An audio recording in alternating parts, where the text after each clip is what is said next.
बिस्मिल्लाहिर्रहमानिर्रहीम। शुरू करता हूँ अल्लाह के नाम से जो बड़े मेहरबान निहायत रहम वाले हैं। ये क़यामत का इनकार करने वाले लोग किस चीज़ का हाल दरियाफ्त करते हैं? इस बड़े वाक़े का हाल दरियाफ्त करते हैं जिसमें ये लोग अहले हक़ के साथ इख्तिलाफ़ कर रहे हैं। हरगिज़ ऐसा नहीं, बल्कि क़यामत आवेगी और उनको भी मालूम हुआ जाता है। मुकर्रर कहते हैं कि जैसा ये लोग समझते हैं, हरगिज़ ऐसा नहीं, बल्कि आवेगी उनको अभी मालूम हुआ जाता है। क्या हमने ज़मीन को फ़र्श और पहाड़ों को ज़मीन की मेखें नहीं बनाया? और इसके अलावा हमने और भी कुदरत ज़ाहिर फरमाई। चुनाचे हम ही ने तुमको जोड़ा जोड़ा यानी मर्द और औरत बनाया, और हम ही ने तुम्हारे सोने को राहत की चीज़ बनाया, और हम ही ने रात को पर्दा की चीज़ बनाया, और हम ही ने दिन को मुआश का वक्त बनाया, और हम ही ने तुम्हारे ऊपर 7 मजबूत आसमान बनाए, और हम ही ने आसमान में एक रोशन चिराग बनाया, मुराद आफ्ताब है। और हम ही ने पानी भरे बादलों से कसरत से पानी बरसाया, ताकि हम उस पानी के जरिया से गल्ला और सब्जी और गुंजान बाग पैदा करें।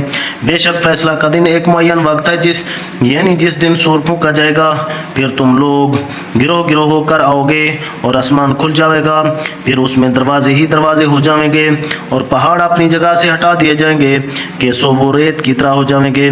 आगे उस यौमुल फस्ल में जो फैसला होगा उसका बयान है, यानी बेशक दोज़ख एक घात है, घात की जगह है, सरकशों का ठिकाना है, जिसमें वो अब इंतहा ज़मानों पड़े रहेंगे, और उसमें ना तो वो किसी ठंडक यानी रात का मज़ा चखेंगे, ना पीने की चीज़ का जो कि मस्कन अत्श हो, बजुज़ गर्म पानी और पीप के, और उनको पूरा पूरा बदला मिलेगा।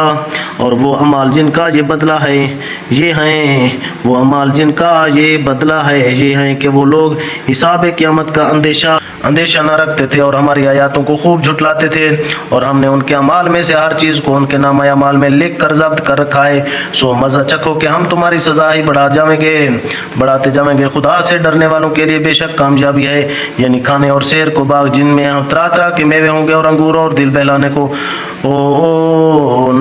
नखास्ता हम उमर औरतें और पीने को लब भरे हुए जामे शराब, और वहाँ ना कोई बेहुदा बात सुनेंगे ना झूठ, क्योंकि ये बातें वहाँ महज मादूम हैं। ये उनको उनकी नेकियों का बदला मिलेगा जो काफ़ी इनाम होगा आपके रब की तरफ से, जो मालिक है आसमानों का और ज़मीन का, और उन चीज़ों का जो उन दोनों के दरमियान में है, और जो रहमान है, और किसी को उसकी तरफ से मुस्तकिल इख्तियार न होगा कि उसके सामने अर्ज़ मारूज़ कर सके।